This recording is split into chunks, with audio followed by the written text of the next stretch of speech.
Magsitayo po ang lahat at sumabay sa pagbungad na awit.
Sa ngalan ng Ama at ng Anak at ng Espiritu Santo. Amen. Sumainyo ang Panginoon. At sumayo rin. Mga kapatid, binubuklod tayo ng pagsasalo natin sa katawan at dugo ni Kristo bilang sambayanan upang maging marapat tayong gumanap sa banal na pagdiriwang.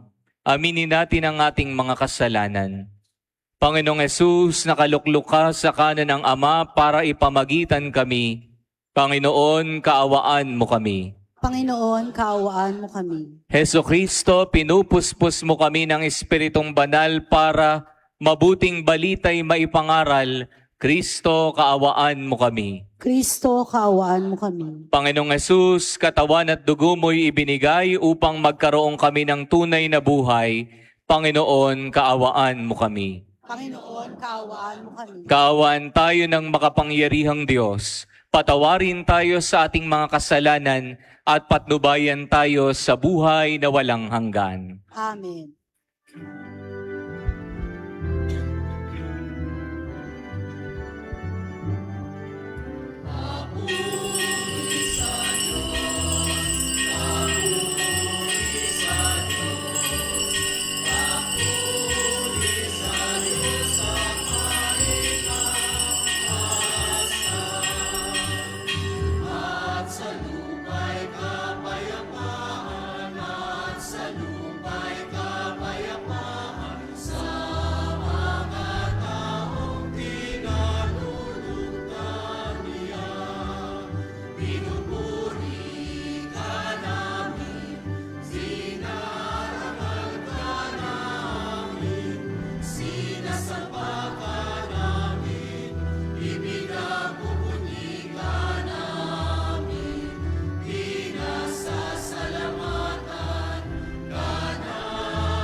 Ikaw na nag-aalis ng mga kasalanan ng sanlibutan. Maawa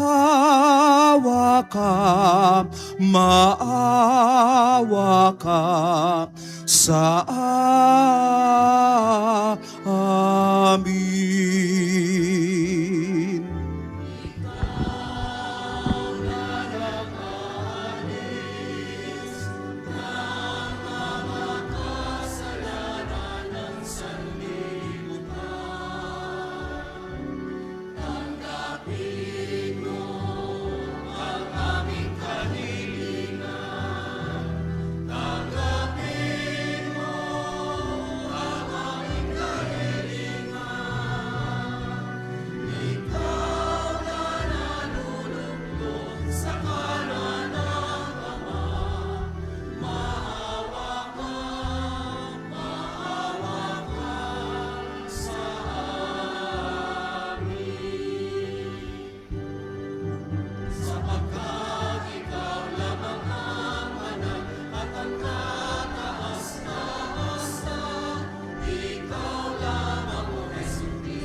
Manalangin tayo. Diyos sa totoo at tao namang totoo, Panginoon naming Hesu Kristo, ang huling hapunan ay inilagak mo para kami magkasalo-salo. Sa alaala ng iyong pagpapakasakit ukol sa mga tao, ipagkaloob mo ang aming kahilingang ang iyong katawan at dugo ay aming idangal sa pagdiriwang upang ang dulot mong kaligtasan ay lubos naming mapakinabangan kasama ng Espiritu Santo magpa sa walang hanggan. Amen. Pakinggan po natin ang pagpapahayag ng salita ng Diyos. Sa unang pagbasa, pinabalik tanawan ni Moises sa mga Israelita ang ginawang pagpapatnubay ng Panginoon sa kanila sa ilang, maging ang pagpapakain at pagpapainom sa kanila upang patuloy na mabuhay. Ang salita ng Diyos mula sa aklat ng Deuteronomio. Sinabi ni Moises sa mga tao, alalahanin ninyo kung paano niya kayo pinatnubayan sa ilang sa loob ng 40 taon upang matuto kayong magpakumbaba. Sinubok niya kayo kung susundin ninyo siya. Tinuruan niya kayong magpakumbaba. Ginutom niya kayo bago binigyan ng mana. Isang pagkaing hindi ninyo kilala ni ng inyong mga ninuno. Ginawa niya ito upang ipakilala sa inyo na ang tao'y hindi lamang nabubuhay sa pagkain, kundi sa salita rin naman ng Panginoon. Huwag ninyong kalilimutan ang Panginoon na nagpalaya sa inyo mula sa pagkaalipin ng bansang Ehipto. Siya ang pumatnubay sa inyo sa inyong paglalakbay sa malawak at nakatatakot na ilang na puno ng makamandag na mga ahas at alakdan. Nang wala kayong mainom, nagpabukal siya ng tubig mula sa isang malaking bato. Kayo'y pinakain niya roon ng mana, isang pagkaing hindi ninyo kilala. Ang salita ng Diyos. Salamat sa Diyos.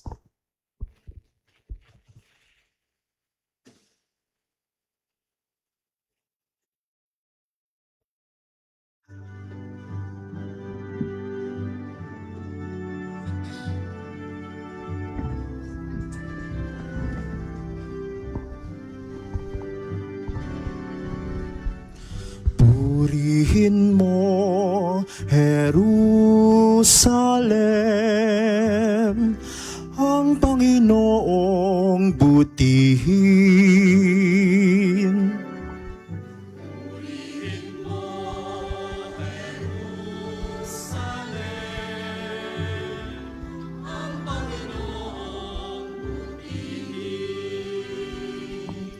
Purihin mo, Jerusalem, purihin ang Panginoon. Purihin mo ang iyong Diyos, kayong mga taga-Siyon. Yaong pintuan mo ay siya ang nag-iingat. Ang lahat ng iyong lingkod ay siya ang nagbabasbas. Purihin mo, Jerusalem, ang Panginoong butihin. Ginagawang matahimik yaong mga hangganan mo. Bibigyan kang kasiyahan sa kaloob niyang trigo. Kung siyang naguutos, agad itong natutupad. Dumarating sa daigdig na hindi na nagluluwat.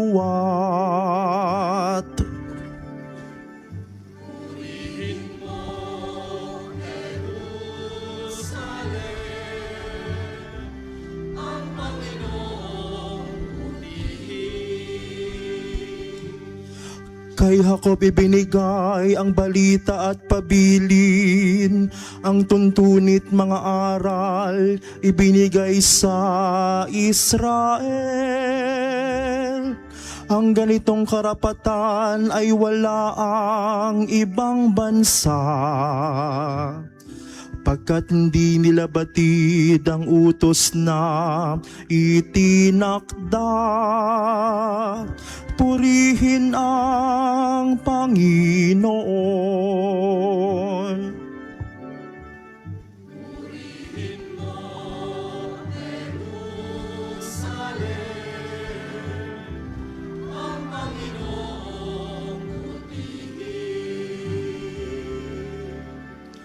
Purihin mo, Jerusalem,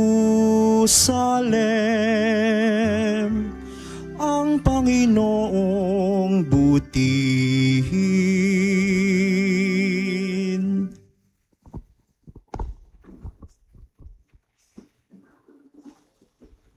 Sa ikalawang pagbasa, itinuturo ni Apostol San Pablo na ang pakikibahagi sa iisang tinapay at kalis ay pakikibahagi rin sa katawan at dugo ni Kristo.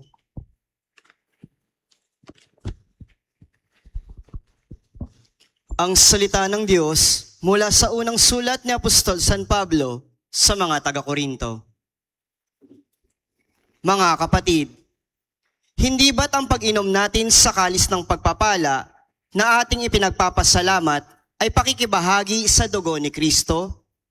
At ang pagkain natin ng tinapay na ating pinaghahati-hati ay pakikibahagi naman sa kanyang katawan.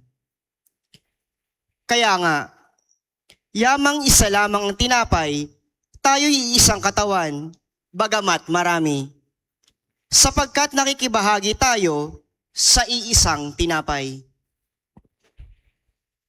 Ang salita ng Diyos. Salamat sa Diyos. Manatili pong nakaupo.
Pagkaing dulot ay buhay,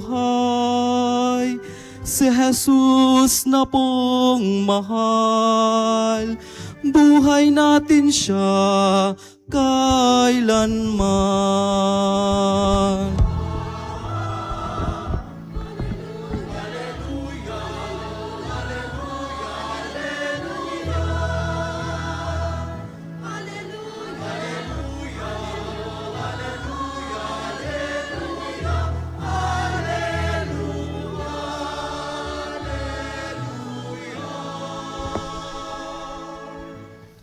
Sumainyo ang Panginoon. At sumayo rin. Ang mabuting balita ng Panginoon ayon kay San Juan. Papuri sa iyo, Panginoon. Noong panahong ngayon, sinabi ni Jesus sa mga tao, "Ako ang pagkaing nagbibigay buhay na bumaba mula sa langit. Mabubuhay magpakailanman ang sino mang kumain nito, at ang pagkaing ibibigay ko sa ikabubuhay ng sanlibutan ay ang aking laman." Dahil dito'y nagtalo-talo ang mga Hudyo. Paanong maibibigay sa atin ng taong ito ang kanyang laman upang kanin natin? Tanong nila. Kaya't sinabi ni Jesus, "Tandaan ninyo, malibang kanin ninyo ang laman ng anak ng tao at inumin ang kanyang dugo, hindi kayo magkakaroon ng buhay. Ang kumakain ng aking laman at umiinom ng aking dugo ay may buhay na walang hanggan. At muli ko siyang bubuhayin sa huling araw, sapagkat ang aking laman ay tunay na pagkain. Ang aking dugo ay tunay na inumin. Ang kumakain ng aking laman at umiinom ng aking dugo ay nananahan sa akin at ako sa kanya. Buhay ang amang nagsugo sa akin at ako'y nabubuhay dahil sa kanya. Gayon din naman, ang sino mang kumain sa akin ay mabubuhay dahil sa akin. Ito ang pagkaing bumaba mula sa langit. Ang kumakain ito'y mabubuhay magpakailanman. Hindi ito tulad ng kinain ng inyong mga magulang sa ilang. Namatay sila, bagamat kumain niyon." Ang mabuting balita ng Panginoon. Pinupuri ka namin, Panginoong Hesukristo. Magandang umaga po mga kapatid. Pinagdiriwang po natin ngayon ang Corpus Christi Sunday. Pwede po bang pakibati ang inyong katabi? Happy Corpus Christi. Na ipinapakita po para sa bawat isa kung papaanong nagbigay si Hesukristo ng kanyang buong sarili upang tayo'y mapunan ng grasya sa pamamagitan ng banal na Eucharistia. Magandang mapagnilayan po natin ang katanungan, gaano nga ba kahalaga sa iyo ang banal na Eucharistia? At gaano kakaalam na ang tinatanggap mo ay si Hesukristo mismo? Gaano mo ba binibigyan ng importansya ang banal na Eucharistia sa iyong buhay? Ang problema po kasi sa karamihan sa atin ay makatanggap ng banal na Eucharistia pero hindi sila nagbibigay respeto, hindi sila nagbibigay ng pagpapahalaga. Halimbawa na lang po nung minsay, ako'y nagbigay ng banal na komunyon, ang sabi ko katawan ni Kristo, at hindi man lang po sumagot ng amen. Ang ginawa po niya, dinukwang po niya ang kanyang kamay, hindi niya po inilahad upang lagay ko doon ang Eucharistia. Dinukwang niya ang kanyang kamay at kinuha sa aking mga kamay. Ako po'y nagulat. Hindi lang po doon, isa pa pong halimbawa, noong Pasko, nagbigay po ako ng banal na komunyon. Sabi ko'y katawan ni Kristo. Alam niyo po ang sinagot, Merry Christmas. At sa isa pa pong pagkakataon na para bagang kumukuha lang po ng chichirya. Kumuha po mismo doon sa ciborium na hawak ko. Sounds funny but this is a reality na magandang suriin po natin ang ating mga sarili. Napapahalagahan nga po ba talaga natin ang Eucharistia ang ating tinatanggap? O baka wala lang ito sa ating buhay? Sinasabi po sa ating ebanghelyo na ang tinatanggap natin sa banal na komunyon, sa banal na Eucharistia, ay si Hesukristo mismo. Hindi lang isang simpleng tinapay, bagkus si Jesucristo mismo. Kaya dapat paglaanan natin ng respeto, pagpapahalaga at importansya sa ating buhay. Speaking of pagpapahalaga, nais kong ibahagi sa inyo yung kwento ni San Tarciso. Hindi ko po alam kung kilala niyo po si San Tarciso. Isa po siyang kabataan na nagpahalaga sa Eucharistia kahit sa hanggang kanyang kamatayan. Nung minsan isang araw po inutusan siya ng isang pari na ihatid yung Eucharistia sa mga taong nasa kulungan. At habang siya'y naglalakad dala ang Eucharistia, sa kasamaang palad po ay may isang grupo na nagtangka na kunin ang daladala ni Tarciso. Dahil malinaw kay Tarciso na ang hawak niya ay si Kristo mismo na dapat pahalagahan, ay hindi niya ito ibinigay. Pagkapilit-pilit ng mga tao, subalit anong higpit sa hawak ni Tarciso dahil ayaw niya itong marungisan. At dahil po doon, minabuti ng mga tao na pag-isipan nila na batuhin na lang ang batang ito sa kaisipan na kapag binato siya, bibitiwan niya ang kanyang hawak-hawak. Subalit, kahit binabato siya, mas lalo niyang hinihigpitan ng hawak at nilagay niya sa bandang dibdib niya, pinrotektahan sa tapat ng kanyang puso. Siya po'y bumuwal at ininda ang lahat ng bato na tinamo niya hanggang sa siya'y namatay. Nung siya'y namatay, binukas ang kanyang mga kamay ng mga tao upang makuha ang kanyang daladala. Pero laking gulat nila na sa pagbukas ay biglang nawala ang laman nito. Ito po'y himala ng Eucharistia na nangyari sa kanyang buhay. Dahil sa kagustuhang protektahan ni Tarciso ang Eucharistia, inilapit niya ito sa kanyang puso at ito'y nawala. Napunta sa kanyang kalooban. Ito yung pinapakita sa atin, mga minamahal na kapatid. Katulad ni San Tarciso, may pagbibigay rin ba tayo ng importansya sa Eucharistia?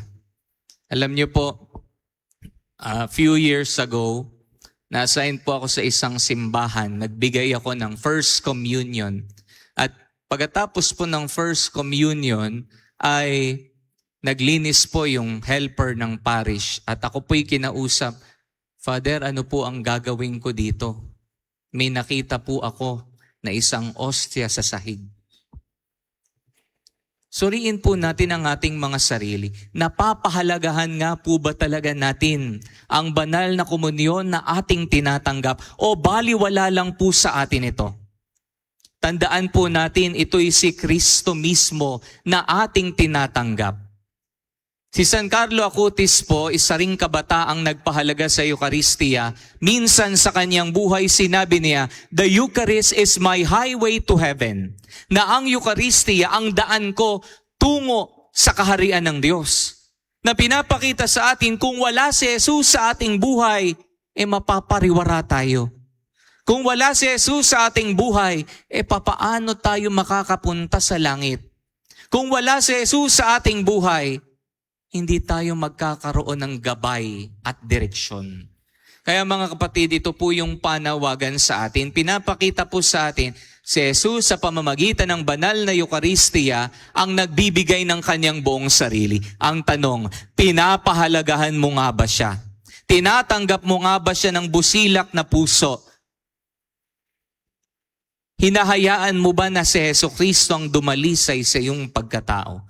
Nawa po sa dakilang kapistahan ng Corpus Christi, ito po ang pinapakita. Si Kristo sa anyo ng tinapay ang tinatanggap mo. Nawa, sana'y mapahalagahan mo siya at mabigyan ng importansya sa iyong buhay. Tanungin nga natin ang ating mga sarili. Ilang beses na bang nangyari sa banal na misa na tinanggap mo ang banal na komunyon na para bagang wala lang ito sa buhay mo? Naging routine ang pagtanggap ng banal na komunyon at walang pagkilala na ang tinatanggap mo ay si Jesucristo mismo. Pahalagahan mo siya, magkaroon ka ng debosyon sa banal na misa at bigyan mo siya ng importansya sa iyong buhay. Atin pong pagnilayan ito sa pagpapatuloy ng ating banal na pagdiriwang. Amen. Tatayo ang lahat. Pahayag natin ang sumasampalataya. Sumasampalataya ako Sa Diyos amang makapangyarihan sa lahat, na may gawa ng langit at lupa. Sumasampalataya naman ako kay Hesukristo, ang iisang anak ng Diyos, Panginoon nating lahat. Nagkatawang tao siya lalang ng Espiritu Santo, pinanganak ni Santa Maria Birhen, pinagpakasakit ni Poncio Pilato, ipinako sa krus na matay inilibing, nanaog sa kinaroroonan ng mga yumao. Nang may 3 araw na buhay na maguli, umakyat sa langit, naluluklok sa kanan ng Diyos amang makapangyarihan sa lahat. Doon magmumula paririto at huhukom sa nangabubuhay at nangamatay na tao. Sumasampalataya naman ako sa Diyos Espiritu Santo, sa banal na simbahang katolika, sa kasamahan ng mga banal, sa kapatawaran ng mga kasalanan, sa pagkabuhay na magmuli ng nangamatay na tao, at sa buhay na walang hanggan. Amen. Binubusog ng Panginoon ang ating gutom at tinitighaw ang ating pagkauhaw. Kaya't atin ngayong hilingin, Panginoon, dinggin ang iyong bayan. Panginoon, dinggin ang iyong bayan.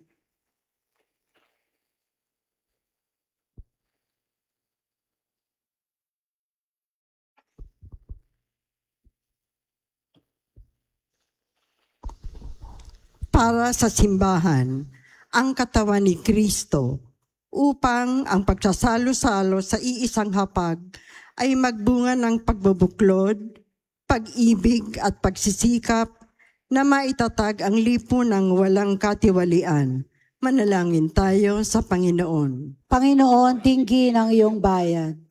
Para sa mga laikong lingkod ng liturhiya, ang mga tanging tagapagdulot ng banal na pakikinabang, lektor, commentators, ushers, usherettes, choirs, at altar servers, upang makapaglingkod sila ng may kapakumbabaan, pag-ibig at kagalakan. Manalangin tayo sa Panginoon. Panginoon, dinggin ang iyong bayan. Para sa ating sambayanang Kristiyano, upang mabuklod tayo ng banal na Eukaristiya at maging bayang handang maglingkod at magpatawad. Manalangin tayo sa Panginoon. Panginoon, dinggin ang iyong bayan. Para sa mga kapatid nating yumao, upang silang tumanggap ng katawan ng Panginoon, ay magkamit ng dulot na buhay nito. Manalangin tayo sa Panginoon. Panginoon, dinggin ang iyong bayan. Panginoong Hesus, ikaw ang pagkaing ibinigay ng Ama sa ikabubuhay ng sandaigdigan. May bahagi ka nawa namin sa aming kapwang gutom at uhaw sa kabuluhan ng buhay. Hinihiling namin ito sa Ama, sa pamamagitan mo kasama ng Espiritu Santo magpa sa walang hanggan. Amen.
Manalangin kayo mga kapatid upang ang paghahain natin kalugdan ng Diyos sa mga makapangyarihan. Tanggapin nawa ng Panginoon itong paghahain sa iyong mga kamay, sa kapurihan niya at karangalan sa ating kapakinabangan at sa buong sambayanan niyang banal. Ama naming lumikha, bigyan mo ngayon ang iyong sambayanan ng mga kaloob na pagkakaisa at kapayapaan na ipinahihiwatig ng mga alay namin sa paghahaing ipinagdiriwang sa pamamagitan ni Jesucristo kasama ng Espiritu Santo magpa sa walang hanggan. Amen. Sumainyo ang Panginoon. At sumaiyo Taas sa Diyos ang inyong puso at diwa. itinaas na namin sa Panginoon. Pasalamatan natin ang Panginoong ating Diyos. Marapat na siya ay pasalamatan. Ama naming makapangyarihan, tunay ngang marapat na ikaw ay aming pasalamatan. Ngayong ipinagdiriwang ang paghahain ng Mesiyas, ang maamong tupa na tumubos sa aming lahat. Siya'y talagang maasahan at katapatan niya sa pananagutan ay siyang bumago sa dating pamumuhay. Sa sangkatauhang namihasa sa pagkasalawahan, ang dangal ng tao ay ganap na itinampok upang mamana namin sa pakikipagkapatid kay Jesus. Kaya kaisa ng mga anghel na nagsisiawit ng papuri sa iyo, nang walang humpay sa kalangitan kami nagbubunyi sa iyong kadakilaan.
Ama naming banal, ikaw ang bukal ng tanang kabanalan.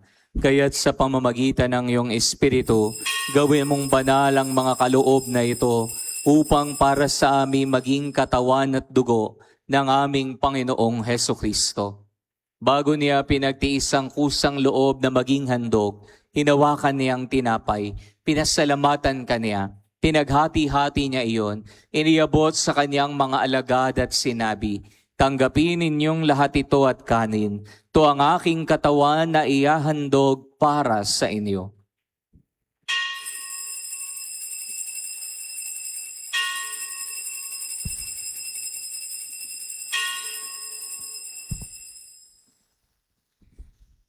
Gayun din naman nung matapos ang hapunan, hinawakan niyang kalis.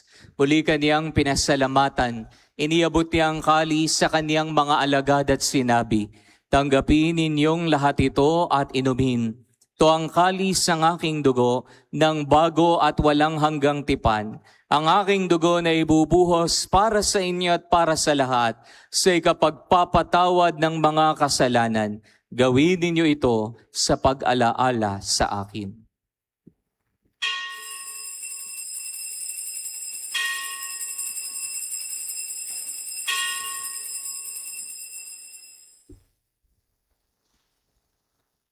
Pagbunyi natin ang misteryo ng pananampalataya.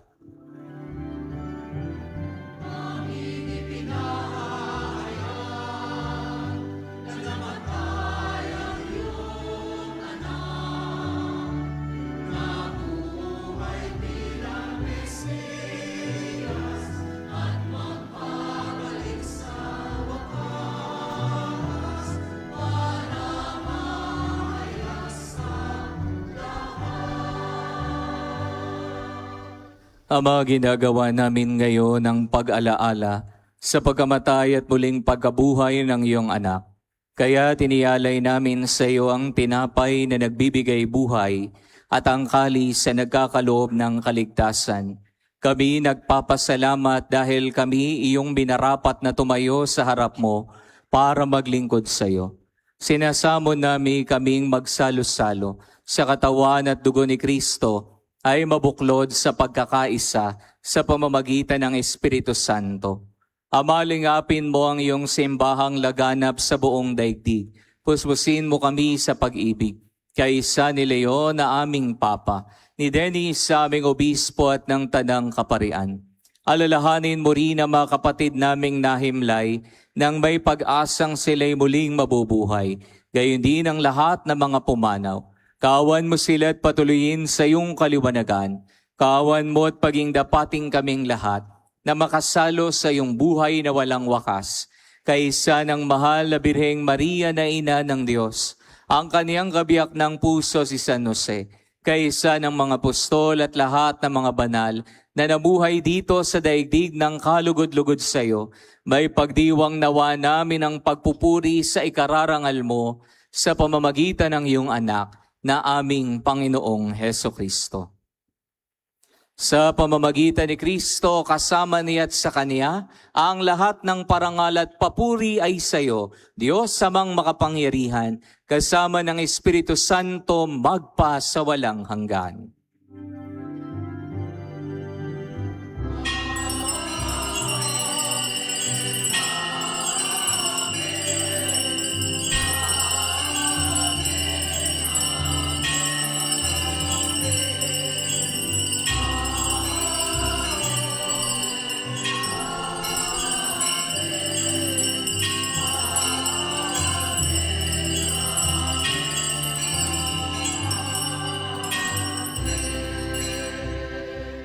Sa tagubilin po ng mga nakagagaling na utos sa turo ni Jesus sa Panginoon natin at Diyos, pahayag natin ang may lakas loob ang panalangin tinuro sa atin ng Panginoon.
Nihiling naming kami adya sa lahat ng masama, pagkalooban ng kapayapaan araw-araw. Iligtas sa kasalanan at ilayo sa lahat ng kapahamakan. Samantalang aming pinananabikan ang dakilang araw ng pagpapahayag ng tagapagligtas naming si Jesucristo.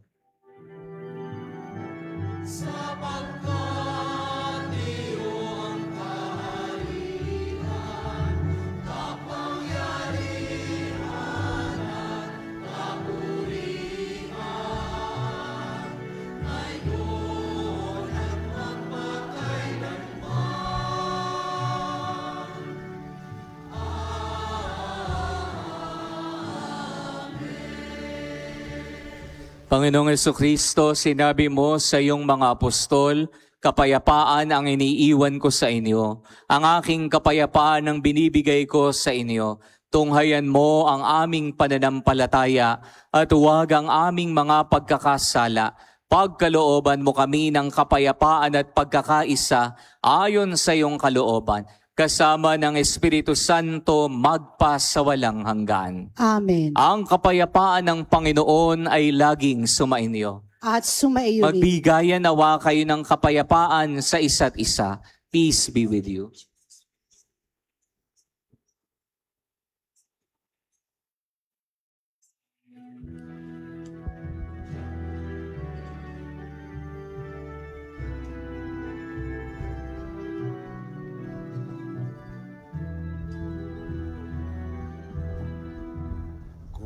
Kordero ng Diyos na nag-aalis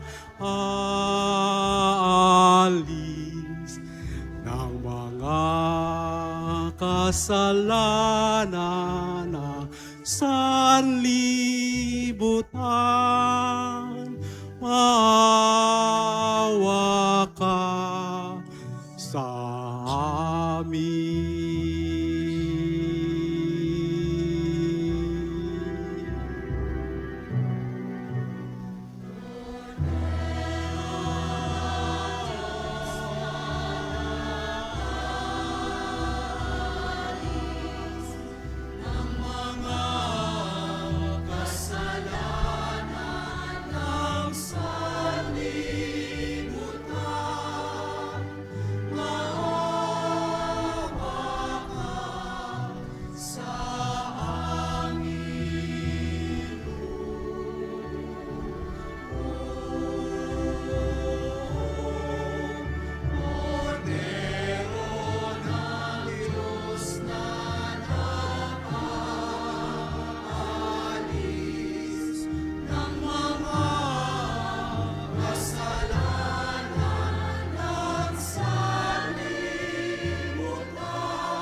Mga kapatid, ito ang kordero ng Diyos. Ito ang nag-aalis sa mga kasalanan ng sanlibutan. Mapapalad tayong inaanyayahan sa kaniyang banal na piging. Panginoon, hindi ako karapat-dapat na magpatuloy sa iyo, ngunit sa isang salita mo lamang ay gagaling na ako.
Panalangin kay San Isidro Labrador.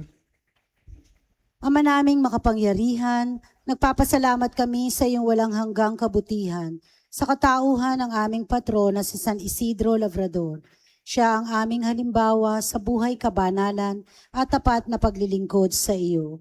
Matularan nawa namin ang kanyang pagiging matyaga upang kami ay makaganap sa aming mga tungkulin ng may katapatan, kasipagan at pagmamahal. Siya ang nagpatunay na ang pagsisikap na may kalakip na pananampalataya ay magdudulot ng kabanalan.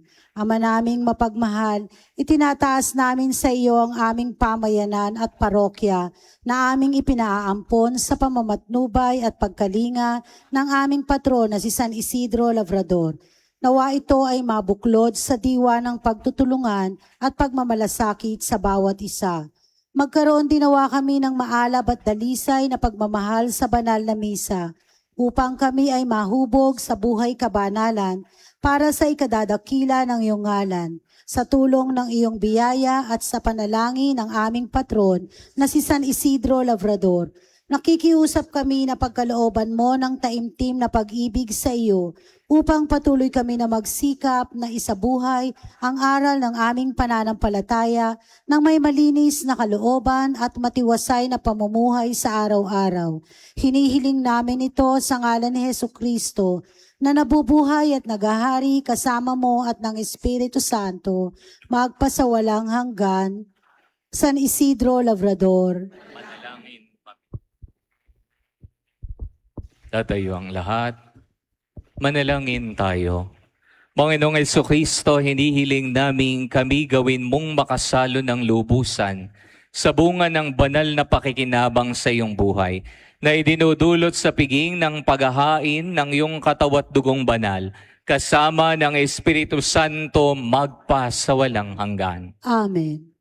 Sumainyo ang Panginoon. At sumayo rin. Pagpalain nawa kayo ng makapangyarihang Diyos, Ama at Anak at ng Espiritu Santo. Amen. Tapos na ang ating pagdiriwang, humayo kayo sa kapayapaan ni Jesucristo. Salamat sa Diyos. Purihin natin ang Panginoon.